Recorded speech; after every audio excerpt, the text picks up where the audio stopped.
This episode of Tech News Day is sponsored by ExpressVPN and by Manscaped. As if the U.S. government's war against Chinese tech companies wasn't enough, and we will get to that later, this week a new battle of the titans suddenly emerged. In one corner, you have Apple, makers of the most popular line of mobile phones on Earth. And in the other corner, Epic Games, makers of Fortnite, the most popular free-to-play battle royale shooter. Who will win?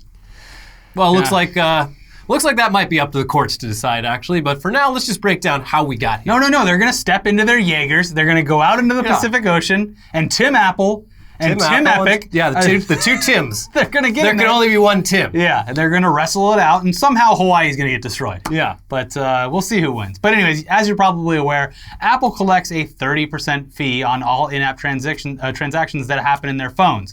If you're spending any money in-app, Apple is going to get 30 cents of every dollar. This is especially annoying because in a lot of cases, the prices in-app are simply adjusted to be 30% higher than if you'd used a computer to log into the relevant website. And iOS apps aren't allowed to simply provide a link to do that. A great example would be the Twitch app. If you subscribe to someone through the mobile app, it is 30% higher so that the person on the other end gets the correct amount. Netflix eventually just removed the option to subscribe at all in the app. Just go to the website. They're just like, figure it out. We can't tell you to go to the website. Or provide a link. Yeah, but you'll figure it out. Apple's logic here is that if you're Epic Games, for example, that 30% cut on all V-Bucks sales shouldn't bother you because you're still making way more money than you would be if your app wasn't available on those Apple phones. But if you're Epic Games, this means handing over a huge chunk of your revenue to a company that played no real part in generating it. And apparently Epic has had enough of that bullshit. Yep, very much so. Yes.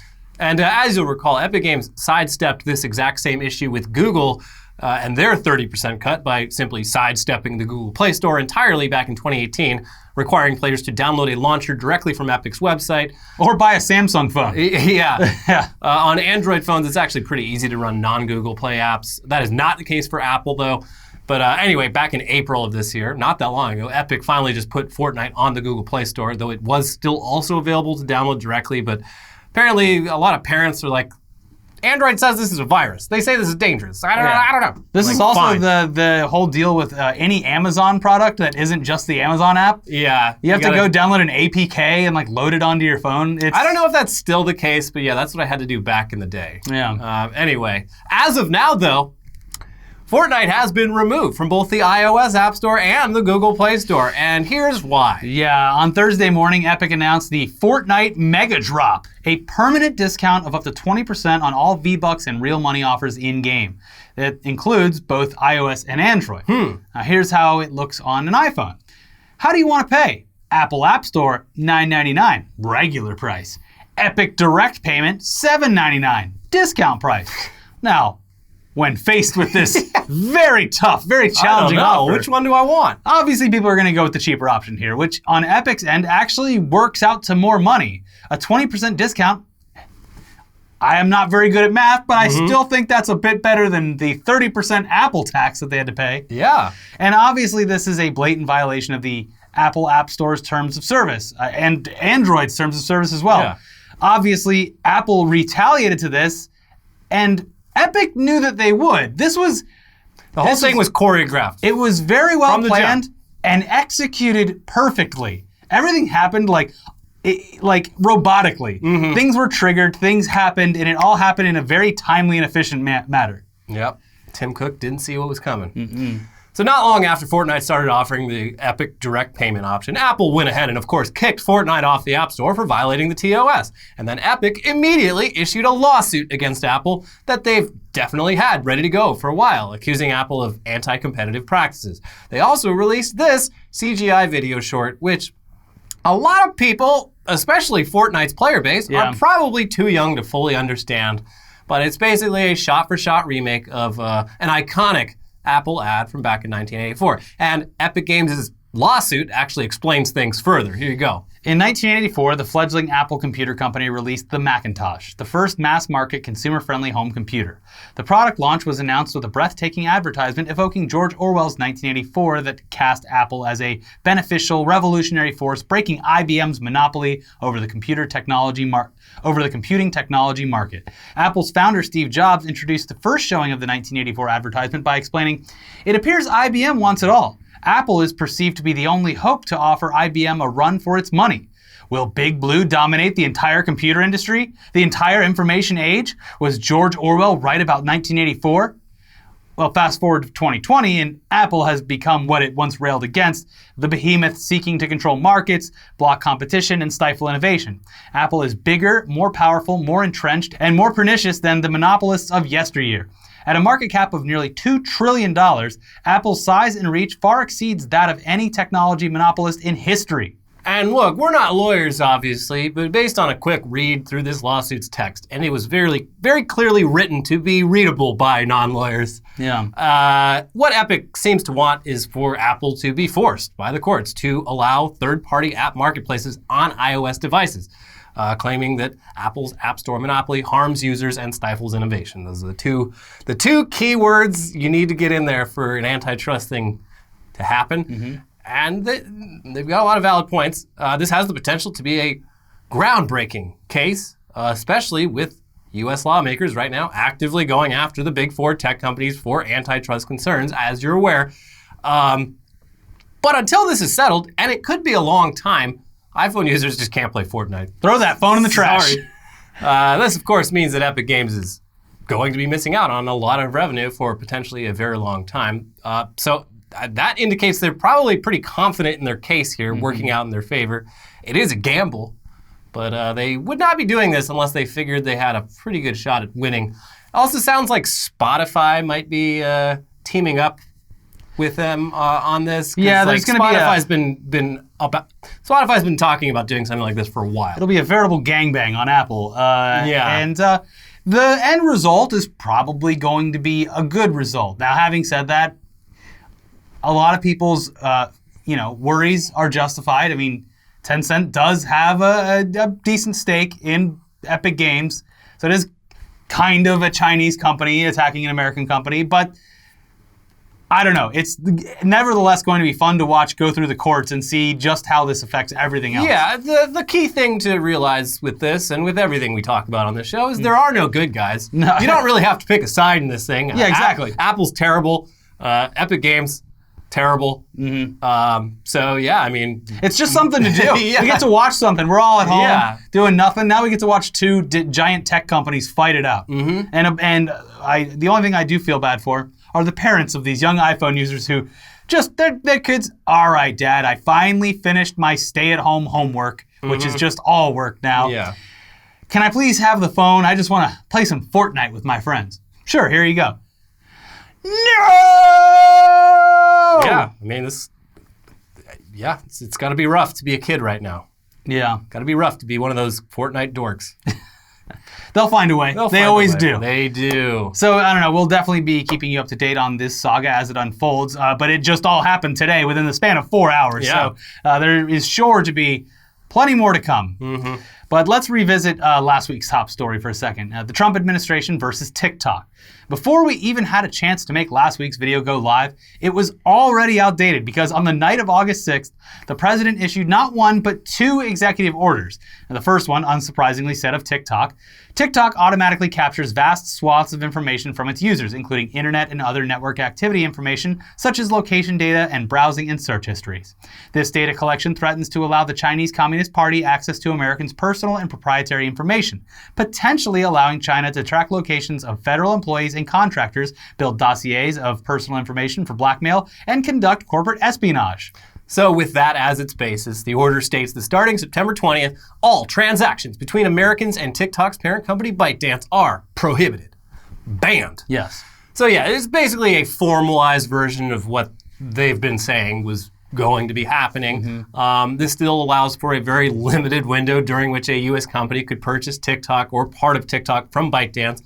And we'll update you on how that's going in a minute. But the real surprise news was in Trump's second executive order, targeting the Chinese messaging app WeChat, which also apparently poses the same dangers as TikTok through its collection of user data. Unlike ByteDance, though, whose only real US product is TikTok, WeChat is owned by Tencent. Wait, that name sounds familiar. Yeah, Tencent, an absolutely massive company with investments in various other companies operating in the US and around the world. Currently trying to start a fight inadvertently with Apple because of Epic Games. They're like, you know what, we might be banned, so let's just get all these fights out of the way. Yeah, there's a lot of fighting going on in the business world these days, and we're just sitting here as pawns and enjoying the show somewhat. Yeah. The two executive orders are written very similarly, and here's Section 1A of the WeChat executive order. The following actions shall be prohibited beginning 45 days after the date of this order to extent permitted under applicable law. Any transaction that is related to WeChat by any person or with respect to any property subject to the jurisdiction of the United States with Tencent Holdings Limited or any subsidiary of that entity as identified by the Secretary of Commerce, Secretary under Section 1C of this order. Okay, obviously that part about Tencent Holdings or any of its subsidiaries set off alarm bells because, as we said before, that name sounds familiar. Yeah. Well, here's some of Tencent's holdings that you might recognize that, just based on a quick glance at this filing, would have been affected by this. Yeah. Let's see. Riot Games, the people who make all of it. League of Legends and Valorant. 80% of Grinding Gear Games, the people who make Path of Exile. 84% of Supercell, makers of Clash of Clans and Clash Royale. 40% of Epic Games, makers of Fortnite and the Unreal Engine. 5% of Activision Blizzard, the company that hates you and money. 5% of Paradox Interactive, and 5% of Ubisoft. Also Tencent Pictures, which collaborated on productions like Kong Skull Island, Wonder Woman, Venom, Bumblebee, Men in Black International, Terminator Dark Fate, A Beautiful Day in the Neighborhood, and the upcoming Top Gun Maverick. The most American film ever made. Yeah. Ironic. Yeah. I mean, about half of those movies are garbage, but half of them are great. They made money. That's all Tencent cares about. Exactly. Really. Plus, they have minority stakes in Spotify, Universal Music Group, Warner Music Group, and they signed a $1.5 billion deal with the NBA to stream its games in China. We really let these Chinese companies just get their fingers in every pie. This feels like the culmination of literally every TechNewsDay episode we've done for the past year coming into one final fight. So yeah, I guess all that's banned. Sorry, video games are canceled. Yeah, peace. No. So as the first part of that Section 1A says, this ban on doing business with Tencent only pertains to any transaction that is related to WeChat, although you'd be forgiven for assuming that, seeing this as maybe being more vague than it really ought to be, given everything else that Tencent owns. And also, in the midst of all this confusion, LA Times tech reporter Sam Dean tweeted, "Video game companies owned by Tencent will not be affected by this executive order. White House official confirmed to the LA Times that the EO only blocks transactions related to WeChat. So Riot Games, League of Legends, Epic Games, Fortnite, et al. Are safe, pending updates." So, sounds like Trump isn't actually going to ban Valorant, the hottest hero shooter of the summer. I tried it again. I'm pretty cracked at it. I'll be honest. I have no interest in it. Too hard. Well. Still, though, in the wake of this news, Tencent's stock fell by more than 5% following that executive order, and this could very much, and probably will, have some degree of a chilling effect on the amount of international business that Tencent is able to do going forward. Any company that's would have previously gotten in a deal with Tencent is going to think twice about it. Yeah. So, yeah. Which, again, not a bad thing. I mean, there's good and bad with this. And it's a very hard, tightrope to walk, basing an opinion on whether this is good or bad. The thing that kind of I don't know, weirds me out just as in a general headspace kind of thing is how successful the United States has been over the past year and a half or two of completely siloing itself off from the rest of the modern world, which is very unsettling. It is. I mean, obviously, the national security concerns are worth looking into, but a lot of this just kind of feels like China being punished for its success in the last 15 years. I mean, I'm sure the Chinese government loves how successful Tencent has been, but also the people in charge of Tencent They're just really good at making money. They're good at making deals that make them money. Fortnite needs to give 20% of all V-Bucks to the U.S. Treasury. This is will not stand. I'm the one who made this deal happen. I'm going to need those V-Bucks. You know, I could tell. I have Tim Apple on the phone. He said he's more than happy to put the V-Bucks in Fort Knox. Yeah. Anyways, even if it's just WeChat getting banned and not all that other stuff, does that mean a U.S. tech company is going to buy all or part of WeChat, like how Microsoft might be doing with TikTok? Well, it wouldn't really make a whole lot of sense. WeChat, it's huge in China, but here in the U.S., WeChat is mainly used by Chinese Americans and Chinese people living in the U.S. to communicate with people back in China. So a purchase by a U.S. company of just WeChat's U.S. operations wouldn't make any sense if it meant splitting it off from Chinese WeChat. And it also wouldn't make a ton of sense for a U.S. company to buy up all of a messaging app that's just mainly used in China. So yeah, probably not going to happen. Doesn't have the same appeal. Yeah. No.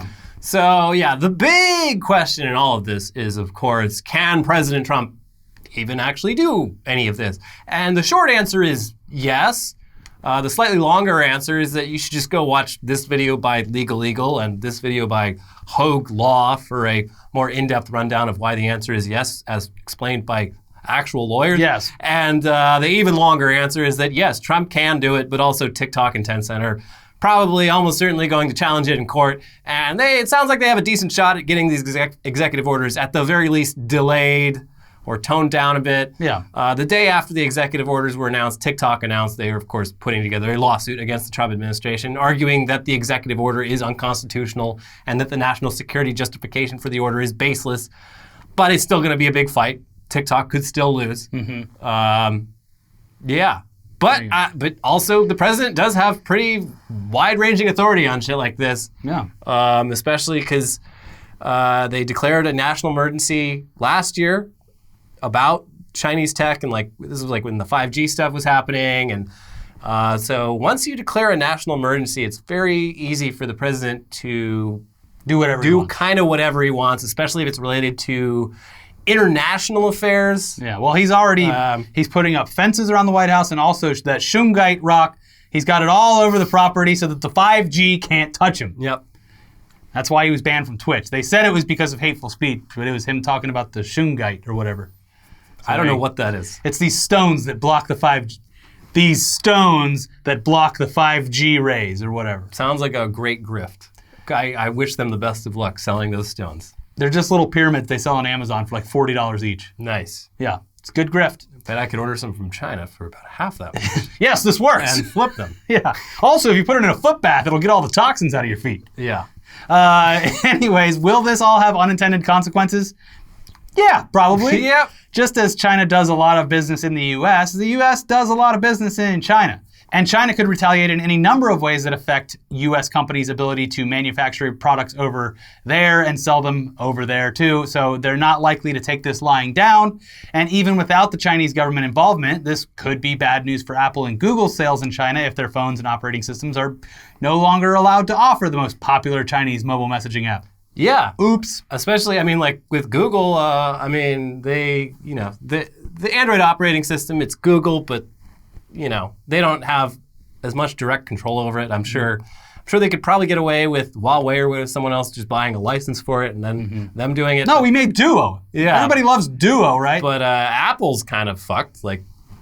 If they probably wouldn't be able to sell phones over there, at least the phones that people want. It's like you're buying a phone that doesn't have the app you need to talk to everyone you know. Anyways, back to TikTok, though, and whether it will still exist in the United States at the end of next month. Previously, it was Microsoft who was reported to be most likely to purchase either all or part of TikTok. But it turns out Twitter is also interested. Vine 2.0? Yes, which is funny because TikTok is very much the successor to Vine, a company that Twitter bought for $30 million in 2012 before shutting it down in 2016. TikTok hasn't set a price for itself yet, but estimates put it in the tens of billions of dollars. So this would basically be Twitter getting back into the Vine game, but for 1,000 times the price. Yeah. And while Twitter's small size relative to companies like Microsoft means that they would face much less antitrust scrutiny in the deal, Twitter itself is valued at around $29 billion. So they would almost certainly have to take on new outside investment to purchase TikTok. But it might be valuable to them. I still think it would be... in Twitter's hands is the best place for TikTok. Twitter seems to do an okay job. I trust them more than Microsoft. To this day, I know it's only been like a week and a half or two, but I still have never seen I don't even remember what it's called, the Instagram version. Reels? I've never seen one posted. I don't even know where to look for it. I see the stories, but no one's posting stories. They post memes and stuff now, but haven't seen one. Yep. No idea. So seems like a waste of money to me. But Twitter buying TikTok, I don't know. Could be something. I do love how like small those numbers seem now. Like the 2012 Vine numbers, like 30 million. Whoa! How adorable. Sorry, we're in the billions now. It's 2020. Yeah. Anyways, it might sound like we think this whole thing is stupid, and it kind of is, but also TikTok is in fact one of the shadiest apps out there in terms of user data, regardless of whether it's the Chinese Communist Party spying on everyone or just your standard run-of-the-mill data mining to sell ads. Now, earlier this week, it was reported in the Wall Street Journal that TikTok was found to have been secretly tracking Android users' MAC addresses for at least 15 months up until late 2019. MAC addresses are unique fixed identifiers assigned to internet-connected devices like your phone or your computer, and are therefore quite valuable for tracking the activity of individual internet users. In Android, users' MAC addresses are blocked, or they're supposed to be, with Google instead assigning phones a Google advertising ID that can be easily reset. But TikTok exploited a known loophole to track MAC addresses. So was this illegal? Sounds like it should have been. Well, on its surface, no, but a huge chunk of TikTok's user base is children, as you're aware, and the Children's Online Privacy Protection Act, or COPPA, does consider MAC addresses to be personally identifiable information. So TikTok could be in a bit of trouble there. Also, over in Europe, MAC addresses are treated as personal data under GDPR, and collecting people's MAC addresses in this way without any notification probably going to get TikTok in some serious trouble in Europe. Yeah. So, yeah. No more TikToks down at the pub. Not a big fan of the president, but I'm not a big fan of this kind of shenanigans either. Exactly. But the great thing is, there doesn't have to be a good guy. Just like with Apple and Epic Games, fuck them all. Yeah, exactly. Let's just watch. Are MAC addresses protected now in California after that law was passed last year? I don't know. Probably not. And websites, they make it tough to even fucking disconnect from that too. They're like, do you want to accept the cookies or do you want to go through like 3 more pages of us explaining how you can not track us? They made it very difficult to turn down the cookies now.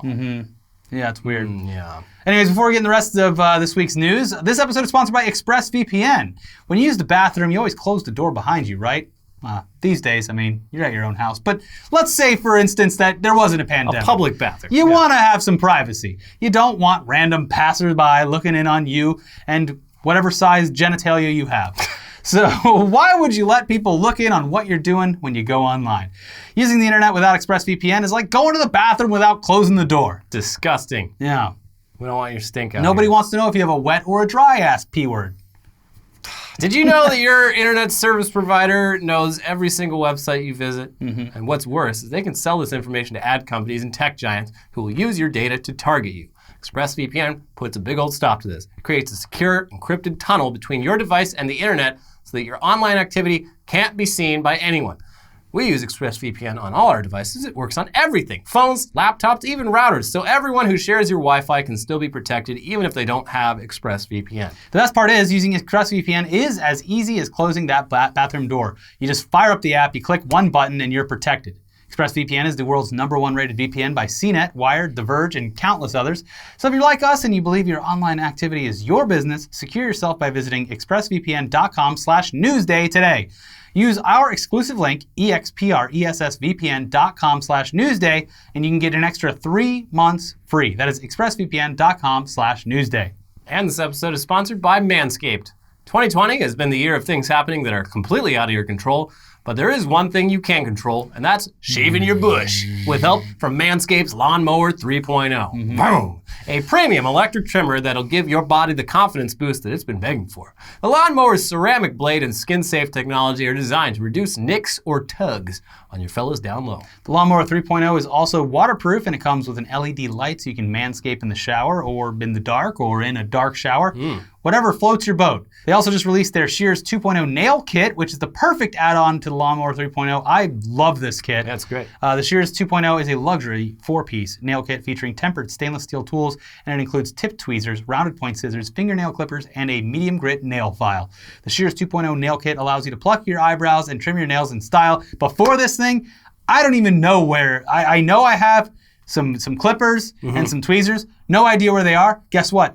All in one place now. Very convenient. Yes, it is. If you head over to manscaped.com, you'll also find the Crop Preserver, which is an anti-chafing ball deodorant and moisturizer. It's hot out. We need that. Yeah, this is going to help you tame that summer swamp ass with natural hydrators and antioxidants. You'll also find the Crop Reviver, a testy toner that's like having cologne designed for your balls. No one's going to judge you for giving yourself a sniff. Go to manscaped.com and check out these life-changing products. And as a bonus, our viewers are going to get 20% off plus free shipping with the code TechNewsDay20 at manscaped.com. That is 20% off with free shipping at manscaped.com with code TechNewsDay20. Time to grab 2020 by the horns by shaving that front trunk. Well, let's get back into the news now. Remember that big antitrust hearing a few weeks back where a bunch of Republican congressmen decided to mostly focus on whether Facebook was guilty of having an anti-conservative bias? These accusations stem mainly from the fact that Facebook occasionally fact-checks blatant disinformation, and lately has been actively deleting pages and groups related to baseless conspiracy theories and disinformation about stuff like COVID-19 and the upcoming presidential election. But a lot of people on the receiving end of those actions are, in addition to being grifters and/or kooks, conservative. So this must mean that Facebook has an anti-conservative bias, right? Well, maybe not so much, at least based on a few stories from the past few weeks. First off, on the Instagram side of things, the nonprofit group Tech Transparency Watchdog recently noticed an odd little bug on Instagram. Usually when you search for a hashtag on Instagram, other related hashtags are shown alongside it. Hashtag Joe Biden, for example, showed hashtags like Sleepy Joe, Creepy Joe Biden, You Ain't Black, and Jeffrey Epstein didn't kill himself, of course. Okay. Basically what you would expect. But the same was not true for hashtags like Donald Trump, Trump 2020, Keep America Great, MAGA, and other prominent Trump hashtags, which didn't display any related hashtags at all. And perhaps most strange was the fact that the hashtag for Brad Parscale, Trump's former campaign manager, didn't list any related hashtags when Tech Transparency Watchdog checked back in June. But when they checked again in July after Brad Parscale was demoted from his role, the related hashtags showed up. Instagram, for their part, says this was all just an unintentional bug. Whoopsie. And they've now disabled all related hashtags, but it's a pretty weird coincidence how all these big Trump hashtags were affected in this way. It's odd. But hey, could just be a bug. This next one, though, a little bit harder to dismiss. So a report in BuzzFeed News last week discussed how many Facebook employees feel that conservative pages and accounts get special treatment when it comes to being fact-checked. One Facebook senior engineer collected evidence showing that Facebook gave preferential treatment to prominent conservative accounts to help them remove fact checks from their content, and then posted that information to an internal company message board, then was promptly fired, and the post was removed. Here's some more from this article. On July 22nd, a Facebook employee posted a message to the company's internal misinformation policy group, noting that some misinformation strikes against Breitbart had been cleared by someone at Facebook seemingly acting on the publication's behalf. Quote, a Breitbart escalation marked urgent, end of day, was resolved on the same day, with all misinformation strikes against Breitbart's page and against their domain cleared without explanation, the employee wrote. The same employee said a partly false rating applied to an Instagram post from Charlie Kirk was flagged for priority escalation by Joel Kaplan, the company's vice president of global public policy. Kaplan once served in George W. Bush's administration and drew criticism for publicly supporting Brett Kavanaugh's controversial nomination to the Supreme Court. Also from the article regarding the engineer who was fired, the internal evidence gathered by the engineer aligns with the experience of a journalist who works for one of Facebook's U.S. fact-checking partners. They told BuzzFeed News that conservative pages often complain directly to the company. Quote, of the publishers that don't follow the procedure, it seems to be mostly ones on the right. Instead of appealing to the fact-checker, they immediately called their rep at Facebook, said the journalist, who declined to be named because they were not authorized to speak publicly. Quote, they jump straight up and say censorship, First Amendment, freedom. I think Facebook is a bit afraid of them because of the Trump administration, they added. From elsewhere in the article, a Facebook employee's July 22nd post restating the engineer's findings identified multiple cases in which a fact-check complaint from a right-wing page was escalated and in some cases resolved in the account's favor the same day. According to the post, Joel Kaplan flagged a fact-check post of Charlie Kirk's Instagram post for resolution ASAP before 12 p.m. Eastern Time. This same employee claimed PragerU's partner manager was part of a 2 weeks long effort to prevent the site from being given repeat offender status, a designation that would have limited its reach and advertising privileges. Citing partner sensitivity, the rep noted that PragerU runs a lot of ads and argued that the content in question qualified as opinion and was therefore exempt from being fact-checked. Facebook did not answer questions about why a partner manager would cite ad volume as a reason for not acting against a group of pages. Yeah, the whole article... They got the money. Yeah, it's a pretty interesting look into... It's a grift. It's a shakedown. They're paying the mob to let them through. Yeah, kind of. I mean, it's like... It's about... I'm not shocked.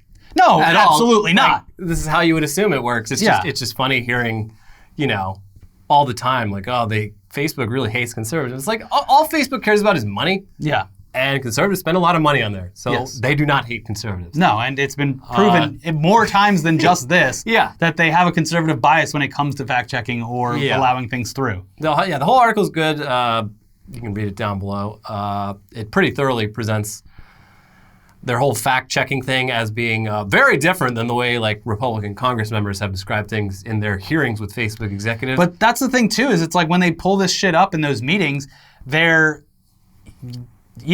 nudging Facebook to be like, hey, we're going to keep talking shit about you publicly and bringing this up in antitrust hearings and anytime that we're faced with you, unless you just let us do whatever we want.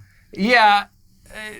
Do you really want the people that we represent to bail on Facebook? Because then you'll have nothing left. It's just dumb because Facebook is playing ball with them. Yeah. And they can't. What do they get out of that? They still get called anti-conservative. But they can't lose the boomers. I guess. The boomers are their bread and butter in America. I don't think boomers know how to use any other websites. Exactly. Like, they don't need to, it just all seems so unnecessary.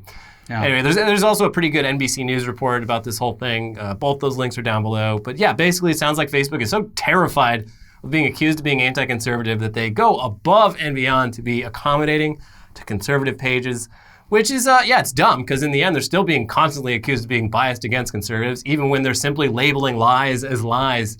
It's just like when Democrats don't want to go too far left because they're afraid of being labeled as socialists, and yet, no matter what, they're always labeled as socialists. Yeah, it's just bad game theory. You just give the other side everything they want, and... What do you mean they're arguing in bad faith? Yeah, it's bad faith. Yeah. Anyways, before we go, let's just run down some COVID-19 updates, starting with the fact that Georgia high school that reopened and then got a taste of the old Streisand effect after it suspended 2 students for posting photos of its packed hallways, has now, just 1 week later, closed indefinitely following multiple positive coronavirus cases. They had 9 cases confirmed in that school, which is a lot. Probably going to be a few more. It doesn't sound like a lot, but when you think about it, those are the people that either were determined to get tested or had actual symptoms so bad that they needed to get tested. Yeah. So think about how many people probably had it. Yeah, how many asymptomatic people? Yeah. So this whole back to school thing, so far, not going so great. No. Don't tell Florida Governor Ron DeSantis, though, because he is dead set on putting kids back in the classroom, saying at a press conference, just as the SEALs surmounted obstacles to bring Osama bin Laden to justice, so too would the Martin County school system find a way to provide parents with a meaningful choice of in-person instruction or continued distance learning. Hell of a metaphor. We are going to shoot this lockdown directly in the face and bury it at sea. I did see one of the best takes on this was it can only be handled the way we handled Osama bin Laden. Crash a helicopter. No, by putting a Democrat in charge of it. Yeah. Elsewhere in Florida, over in central Florida's Marion County, Sheriff Billy Woods... Terrible mustache on this guy's face. He looks like a fucking dork. Yeah, I don't like him very much because he made the interesting decision this week to just outright ban masks from being worn by both his officers and by anyone visiting a sheriff's office. In an email to employees, he wrote, "My order will stand as is when you are on duty / working as my employee and representing my office. Masks will not be worn." He also wrote, "Effective immediately, any individual walking into any one of our lobbies, which includes the main office and all district offices, that is wearing a mask will be asked to remove it. In light of the current events, when it comes to the sentiment and or hatred toward law enforcement in our country today, this is being done to ensure there is clear communication and for identification purposes of any individual walking into a lobby." You're telling me I took 15 years of my life to grow this amazing mustache to cover up my pencil-thin lips, and now you want me to cover it up? This guy has one of the most punchable dork fucking faces I've ever seen on a police officer. I'm not saying punch the guy. Yeah. I'm saying it's punchable. He looks like a fucking loser. And he acts like one too. Are you threatening an officer of the law? No, I'm saying he looks like a fucking dork. Yeah, he does. Yeah. So yeah, that's where we're at. And probably going to see a lot more of these where it's like, We're banning masks. We're not even just making masks a choice. We're actually going to ban masks. Yeah. You wear a mask, you get the hell out of here. Sir, you are under arrest. Do not step foot in here unless you plan on breathing all over my mouth. And letting me breathe all over your mouth.